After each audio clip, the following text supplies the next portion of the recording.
내가 지각한 건 길이 막혀서고 제가 지각한 건 시간 개념이 없어서라고요. 내가 실수하면 일이 많아서 그런 거고 제가 실수하면 실력이 없어서라고요. 혹시 나도 모르게 직장에서 이런 이중잣대를 적용하고 있다면 아니면 반대로 누군가의 내로남불 때문에 억울하고 분통 터지는 상황을 경험해 보셨다면 오늘의 영상 꼭 함께 해주세요.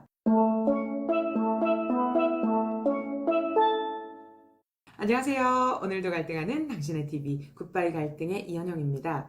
내가 하면 로맨스고 남이 하면 불륜, 내로남불하는 사람들 주변에 꼭 한 명씩 볼 수 있습니다. 같은 상황인데도 본인에게는 다 이유가 있고 그럴 만한 사정이 있었다고 말하면서 타인에게는 이 냉정한 잣대를 들이미는 거죠. 심리학에서는 이를 귀인 오류라고 말합니다.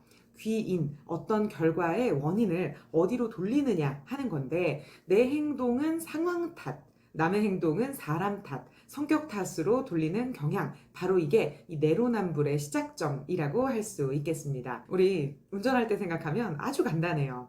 엄청나게 과속하며 달려가는 저 차는 미친 거지만 내가 과속하면 진짜 급해서 그런 거잖아요. 또 꽉 막힌 길에서 갑자기 끼어드는 저 차는 이 얌체 같은 사람이지만 내가 끼어드는 건 갑자기 내비가 길을 바꿔서 안내했기 때문이죠. 직장은 어떨까요? 김대리가 보고서를 마감일보다 늦게 제출했어요. 내로남불 팀장님은 김대리가 보고서를 늦게 낸 것을 보고 사람을 탓합니다. 김대리는 원래 일 처리가 늦어, 시간 관리를 못해, 이렇게 말이죠. 하지만 팀장님도 보고서 마감 기한을 어기는 경우가 생길 수 있죠. 본인이 보고서를 늦게 내면 어떻게 되냐? 이번 주는 회의가 너무 많았어요. 보고서 초안을 너무 늦게 전달받았어요. 마감을 못 지킨 것은 똑같은데 김 대리는 능력과 성격의 문제로, 우리 팀장님은 본인은 주변 상황의 어떤 문제로 해석을 하게 되는 겁니다. 같은 문제인데도 남들의 문제는 내부 귀인, 사람 내부에 문제가 있다고 보고 나의 문제는 외부 귀인, 환경이나 상황에 문제가 있다고 생각하는 이런 내로남불이 발생하는 가장 큰 이유는 정보의 비대칭 때문입니다. 나는 내 상황을 다 알고 있지만 다른 사람의 상황은 알 수가 없죠. 내가 왜 이런 행동을 하게 되었는가?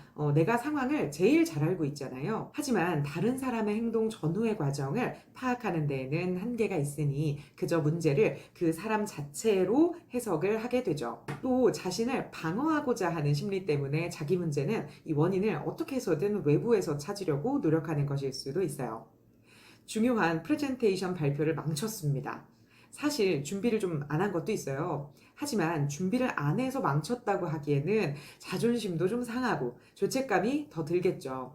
그러니까 발표를 듣는 사람들 표정이 너무 굳어 있어서 나도 경직되었다거나 발표하는 위치에서 이 발표 자료가 잘 보이지 않아서 버벅일 수밖에 없었다는 등의 이 외부 귀인 상황 탓을 합니다. 사실 아예 틀린 얘기는 아닐 수 있어요. 진짜 그랬을 수도 있지만 문제는 그 기준이 나와 남에게 다르게 적용된다는 것에 있습니다. 때로는 환경 탓, 외부 탓, 이 외부 귀인하는 것이 자신감 향상에도 도움이 되고 정신 승리할 수 있는 좋은 방법이 되기도 하거든요. 문제가 이미 발생했는데 내 탓하고 앉아 있어봤자 무슨 도움이 되겠어요. 괜히 더 자책하고 작아지고 도망가고 싶잖아요.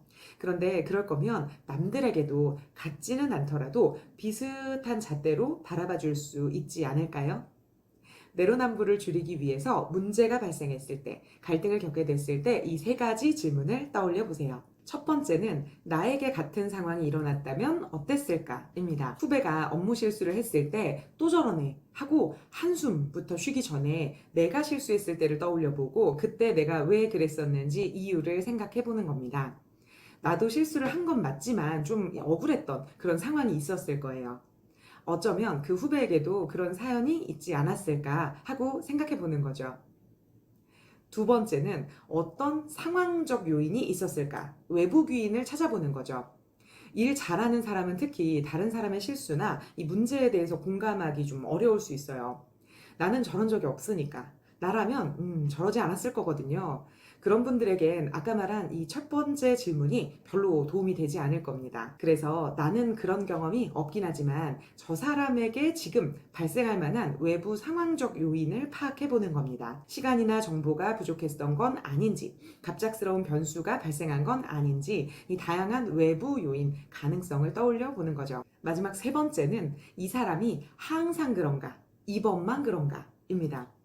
사실 같은 실수를 자주 하는 사람들은 항상 그럴듯한 핑계를 대지만 결국 그건 사람 탓일 수 있습니다. 진짜 태도가 좋지 않고 능력이 없는 사람일 수 있는 거죠.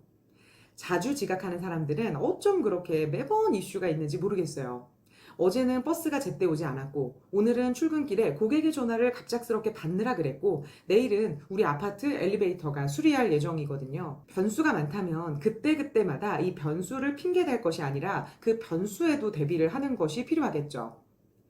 보고서가 미흡하다고 매번 피드백을 듣는다면 시간이 없어서, 선배의 피드백이 모호해서, 안 해본 업무라서 라고 할 게 아니라 보고서가 미흡하지 않도록 준비는 물론이고 중간 보고를 자주 하면서 피드백을 선제적으로 구한다든지 뭐 이런 등등의 대비를 해야겠죠. 이처럼 매번 비슷한 레파토리를 반복하는 게 아니라 어쩌다 한 번쯤 생긴 문제라면 저 사람은 원래 그렇다라고 일반화하기 전에 평소 모습도 함께 떠올려 보시면 좋겠습니다. 문제가 생겼을 때 사람을 탓할 것인가, 상황을 탓할 것인가, 그리고 그 기준을 나와 타인에게 동등하게 적용하고 있는가. 그런데 주변에 이런 분들도 꽤 많더라고요. 다른 사람이 실수했을 때는 괜찮다고, 그럴 수 있다고 쿨하게 위로하면서 정작 본인이 그러면 자책하고 자신을 비난하는 사람들.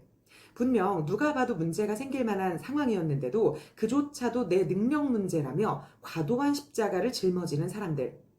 어쩌다 한번 생긴 문제에 나는 늘 이 모양이라고 좌절하는 분들이 꽤 있어요. 이분들은 부디 아까 말씀드린 그 반대로 좀 적용해 보시기를 바랍니다. 다른 사람에게 괜찮다고 말해주듯 본인한테도 좀 그렇게 해주세요. 그리고 모든 문제의 원인을 자신에게만 돌리지 말고 외부 상황적 요인이 있다는 것도 기억하세요.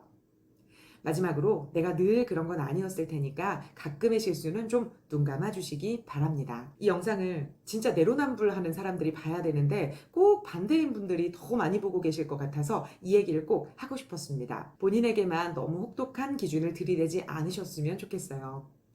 나 자신도 다른 사람도 적정한 기준으로 바라볼 수 있는 우리 모두가 되기를 바라면서 저는 지금까지 오늘도 갈등하는 당신의 TV 굿바이 갈등의 이현영이었습니다. 감사합니다.